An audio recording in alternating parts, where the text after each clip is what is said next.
আসসালামু আলাইকুম ওয়া রাহমাতুল্লাহি ওয়া বারাকাতুহু। সুপ্রিয় দর্শক শ্রোতা মণ্ডলী, আজকেও তোমাদের মধ্যে একটি ভিডিও নিয়ে হাজির হয়েছি।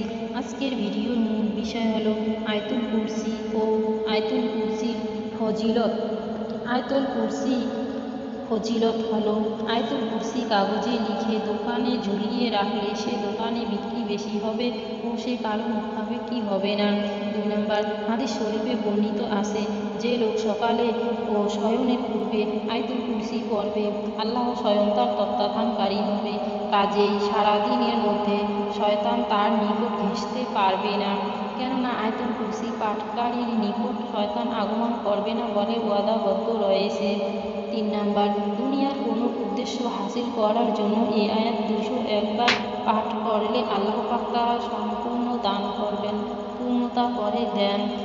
4 নম্বর, যে ব্যক্তি ফজরের নামাজের পর এবং রাতে শোবার সময় এই আয়াত নিয়মিত পাঠ করবে, আল্লাহ পাক তার রক্ষক হবেন, শয়তান জিন তার নিকট আসতে পারবে না। 5 নম্বর, বিদেশে যাওয়ার সময় উল্লেখিত এই আয়াত পাঠ করলে সমস্ত বিপদ আপদ হতে নিরাপদে থাকা যায়। শরীর বন্ধ করার জন্য 3 বার এই আয়াত পাঠ করলে উভয় হাতে তালি দিবে, এতে শরীর বন্ধ হয়ে যাবে। 6 নম্বর, রাত্রিতে একা রাস্তায় চলাফেরা করার সময় এই আয়াত পাঠ করলে জিন ভূত দেহপরী ইত্যাদি নিকটে আসতে পারবে না। 7 নম্বর, যদি কেউ প্রত্যেকদিন 100 বার করে এই উল্লেখিত আয়াত পাঠ করে তবে তাকে রাজা ও বিচারকগণ সম্মান করবে, জাহিরি ও বাতিনি ইলম লাভ করতে পারবে, মানুষ তার বাধ্য হবে। হযরত আবু আইয়ুব আনসারী রাদিয়াল্লাহু তাআলা বর্ণনা করেন যে রাসূলুল্লাহ সাল্লাল্লাহু আলাইহি ওয়াসাল্লাম ইরশাদ করেছেন, যে ব্যক্তি প্রত্যেক ফরজ নামাজের পর আয়াতুল কুরসি পাঠ করবে, আল্লাহ তার সমস্ত গুনাহ মাফ করে দিবেন এবং জান্নাতে স্থান দান করবেন, তার 70টি প্রয়োজন পুরা করবেন এবং যার মধ্যে থেকে সর্বনিম্ন হাজত বা প্রয়োজন হলো তাকে ক্ষমা করে দিবেন। সুবহানাল্লাহ।